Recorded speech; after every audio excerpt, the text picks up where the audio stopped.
মায়ের রান্নাঘর চ্যানেলে সবাইকে স্বাগত জানাচ্ছি, সবাইকে নমস্কার জানাচ্ছি। আমি কচুর শাকটা সেদ্ধ করে নিয়েছি। আমাদের তেল গরম হয়ে গেছে, আমি চিংড়ি মাছ ভেজেছি ওই তেলেই।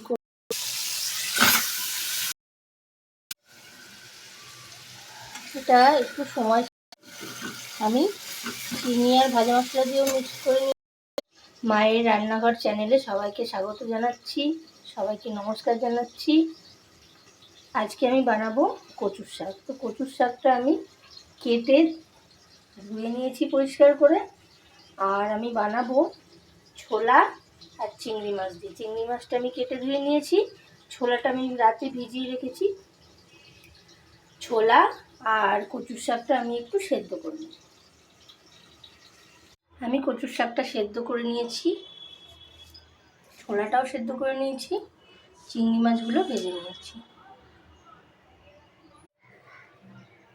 আমাদের তেল গরম হয়ে গেছে, আমি চিংড়ি মাছ ভেজেছি ওই তেলেই করছি। তো তেলের মধ্যে আমি সবার আগে দিয়ে দেবো গোটা সাদা জিরে।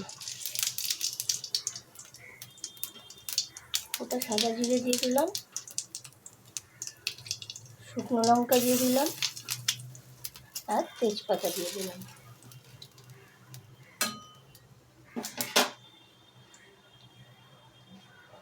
দিয়ে আমি ছোলাগুলো দিয়ে দেবো।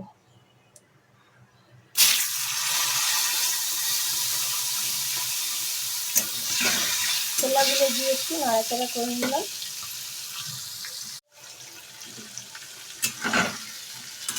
ছোলাগুলো আমি একটু হালকা তেলের মধ্যে নিয়ে নেব।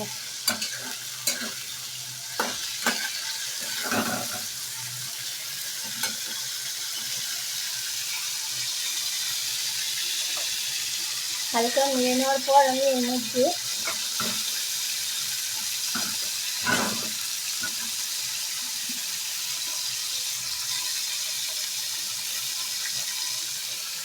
সেদ্ধ করে রাখা কচুর শাকটা এর মধ্যে আমি দিয়ে দেবো।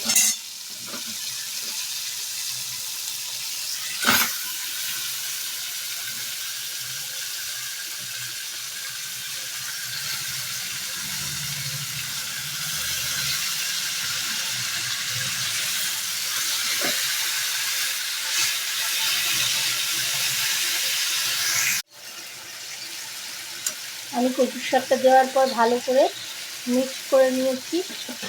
এবার আমি এর মধ্যে দিয়ে দেবো পরিমাণ মতন লবণ।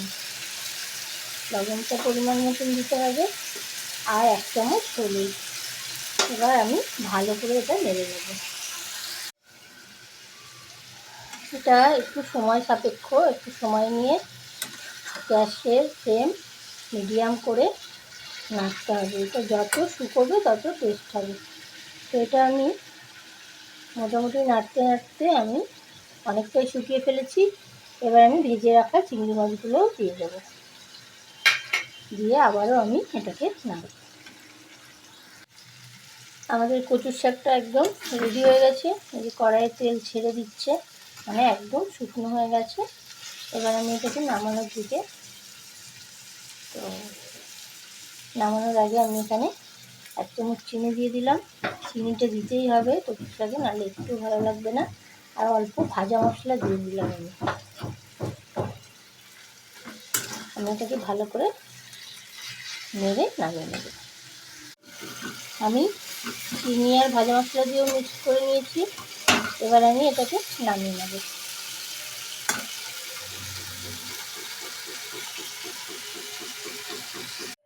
আমাদের কচুর শাক একদম রেডি। কচুর শাক খায় না এমন লোক খুব কমই আছে, সবাই মোটামুটি ভালোবাসে। কেউ ছোলা দিয়ে ভালোবাসে, কেউ ইলিশ মাছের মাথা দিয়ে ভালোবাসে, কেউ চিংড়ি মাছ দিয়ে ভালোবাসে। তো আমি ছোলা চিংড়ি দুটোই মিলিয়ে করেছি। দেখুন তো খেয়ে, একবার রান্না করে বানিয়ে খেয়ে দেখুন তো মিক্সড করে। ছোলা এবং চিংড়ি মাছ দুটোরই গন্ধ আসবে এবং খেতে দারুণ লাগবে। তো এরকমভাবে একবার করে খেয়ে দেখুন, দেখে জানান কেমন লাগলো। অবশ্যই ভালো লাগবে।